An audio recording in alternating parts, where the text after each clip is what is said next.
But while the crisis has really only been developing for just over a month now, it's clear its roots go much deeper. And today the question on all of our minds is whether this 4,000-year-old conflict is about to find its end in a nuclear fireball. WNN's continuing coverage of the Battle of Armageddon will continue. When we come back, we'll join Bronson Pearl, who's on location in the very eye of the storm in central Israel. Yes, Mr. Pearl, it is Armageddon. To us, the word is Megiddo. Megiddo, Armageddon, the name doesn't really matter. It's what it represents. Half the world's armies are on their way here right now. And everyone that is watching television is expecting, well, the end of everything. We understand that, Bronson. But you have to understand, too. This is our land. It's all we've got. There is no other safe place for the Jew. You know that. Wherever we have gone for 2,000 years, we have been hated and butchered. And now, they want to do it to us again, in our own land. It's just a tiny sliver of a land. So the land is meaningless. It is our existence they cannot tolerate. We have got to fight. We are not a people who can hope for a better day. We live as one. We die as one. I do sympathize with you, General. But it is not just nations we are talking about here. We're set, Bronson. We're going live in 30 seconds. Are you going to give me the cue from Helen?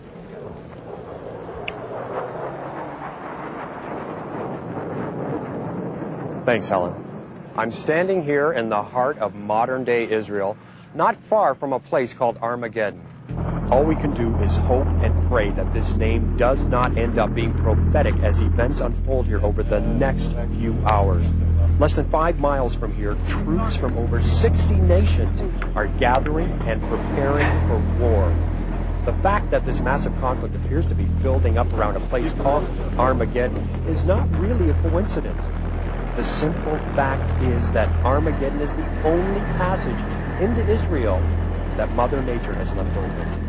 And that leaves enormous foreign armies only hours from Jerusalem and Tel Aviv. But even though the ground-based troops have not yet made it into these cities, hundreds of aircraft have.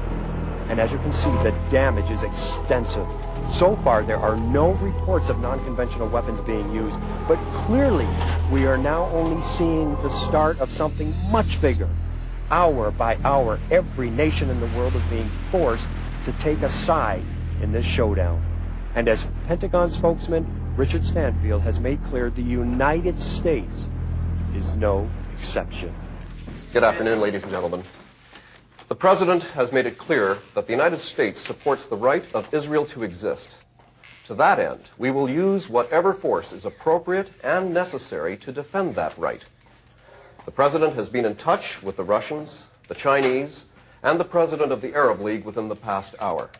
He has forcefully communicated America's position and our decision to meet any aggression in kind. An eye for an eye, a tooth for a tooth. The United States is ready and prepared to go to war to defend Israel, our friend and our ally. Thank you very much. No more questions. No more questions. Obviously, the stakes are much higher than this tiny valley in this tiny nation. And while the hands on the doomsday clock move closer to midnight, there still may be a glimmer of hope for the world. European Union President Franco Macaluso is expected to arrive in the area tomorrow morning. He is the one man who has the respect of every single party to the conflict, and many believe that he is the only one who can back us away from the edge of the cliff before we tumble over. In fact, in an intriguing proclamation yesterday, the charismatic leader boldly stated that he won't allow the world to destroy itself. He even seemed to predict that a miraculous event awaits us. A moment when we find that missiles and bombs are no match for the will of a completely united mankind.